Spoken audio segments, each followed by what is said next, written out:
What's up, Discoverers? Welcome back. Ever heard of a town almost entirely made up of fairy tale houses? Well, welcome to Alberobello, where the rooftops are conical, the walls are limestone, and the magic is real. And what if I told you that this fairy tale town was built in a way to avoid paying taxes? Behind every cone-shaped roof in Alberobello lies a clever trick, one that helped locals outsmart the kingdom. Stick around because this isn't just a pretty town, it's a genius one. Picking up from where we left off in our Biscelli vlog, our group of 8 rounded up in 2 separate vehicles, in direction for the Trulli town of Alberobello. We followed Nico's uncle to a nearby parking space. And from there, we made our way on foot to the town. So about, I guess, 20-25 minutes away from Castellana Caves is a city called Alberobello, something like that. Alberobello. I think it's Alberobello. Então.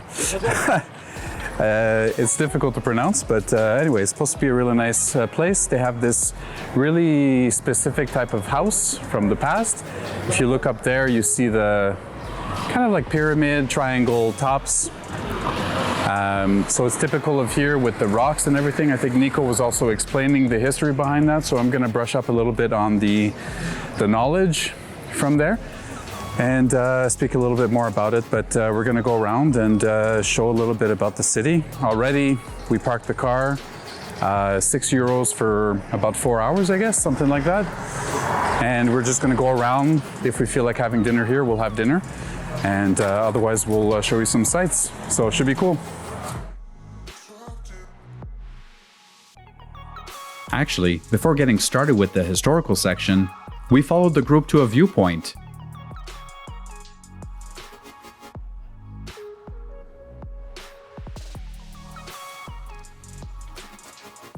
This was a great place to get acquainted with the spot, and even more so to take some snapshots.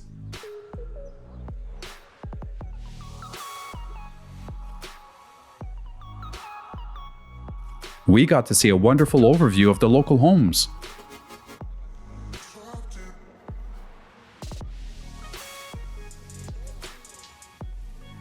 And also managed to capture a group picture here.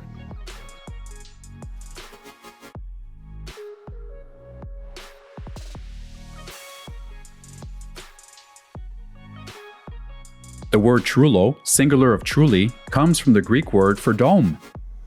These dry stone huts date back to the 14th century. Locals say they were designed this way so they could be quickly dismantled. Why, you ask? Well, according to local legend, it was all about dodging taxes. During the rule of the Kingdom of Naples, homeowners were taxed for each permanent dwelling on their land. But these clever villagers found a loophole. When the word spread that the tax inspector was on his way, all the homeowner had to do was climb up to the top of the roof and remove one single keystone. Without that one vital stone, the whole roof would gently collapse on itself, making the Trullo appear unfinished or uninhabitable. And if there was no official house, there were no taxes to pay. Once the coast was clear, the family would simply restack the stones, repair the roof, and carry on with their daily life. No fines, no fees, just some clever rural ingenuity. The Trulli may look like a storybook home, but their construction is pure local genius. All this limestone, it came straight from the fields nearby. As farmers cleared their lands to grow crops, they used the stones to build their homes. No trucks, no imports, just smart, sustainable architecture that's lasted for centuries.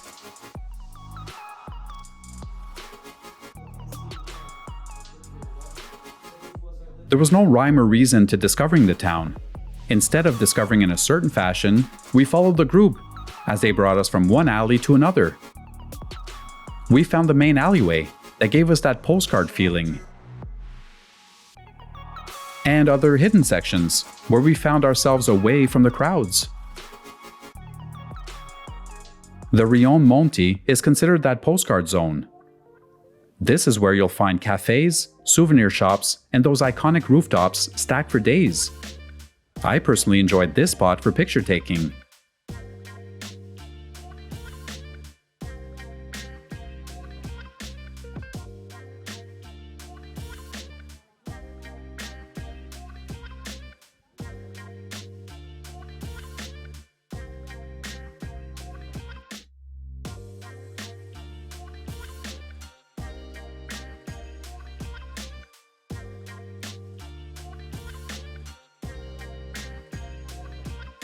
And just a few minutes away, suddenly, silence. Aia Piccola gives you a peek into the real Alberobello, with families still living in these homes. And unlike the single cone structures we see in the busy lanes, these are multi-cone Trulli, cleverly expanded over time to create cozy, livable spaces. Many of the homes in Alberobello aren't just unique in shape, they're painted with mysterious white symbols. Some date back to primitive times. Others are mystical or religious. From tridents representing the Trinity, to cosmic crosses, to the initials of Jesus. Each symbol tells a personal or spiritual story, right from the rooftop. These rooftop symbols aren't assigned, they were personal. Each family or builder picked a design that resonated with them, whether it was for protection, faith, or even just tradition. Painted with white lime, they could be reapplied each year. A little like a spiritual touch-up. These symbols were like the emojis of their time.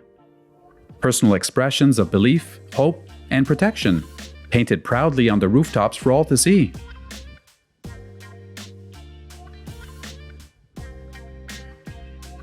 The original Trulli were built without a drop of mortar, just stone on stone, perfectly balanced.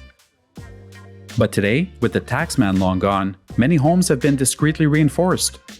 Think plumbing, electricity, and yes, a little modern cement magic. All hidden to keep the fairy tale charm intact.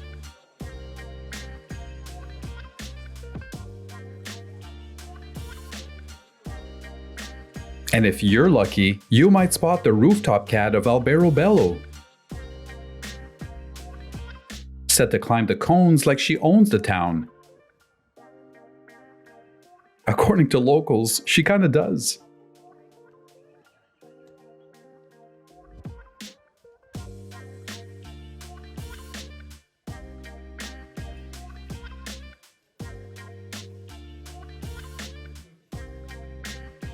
Alberobello may be small, but it leaves a big impression. It's like stepping into a storybook you never knew you needed. If and when discovering this region of Puglia, we highly recommend that you make some time for Alberobello. Of course, if you felt the visuals moved you in any way. Alberobello was an 80-minute drive from Bisceglie, but you could opt to stay in a closer town, making it faster to visit the Trulli town. Hold on, here's an idea. Why not book your own Trulli home for an overnight stay? Ellie will leave that link in the video's description and in our eventual blog post.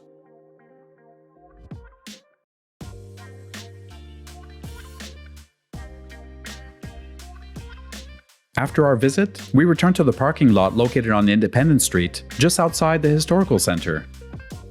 A short 5-minute walk from the action, and it was much easier than trying to drive into the heart of town. We hopped back into our respective cars and followed Nico's uncle to a restaurant for dinner. They led us to San Michele di Bari, more precisely to a restaurant called Sant'Agata Braceria. To me, Braceria sounded like a brewery, but it's actually what Italians call grill or steakhouse. Walking in, it looked like a butcher shop, and gave me the impression that we were buying meat to go. Don't let this fool you, because downstairs is where you pick your meat, and then they grill it for you to perfection, and upstairs is the restaurant section where they bring you the dish.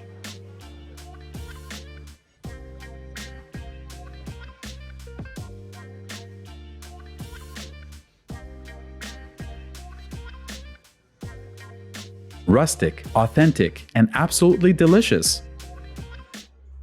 It felt like a fondue style, but with none of us needing to do anything. The food was delicious, company was marvelous, and the experience was one for the books.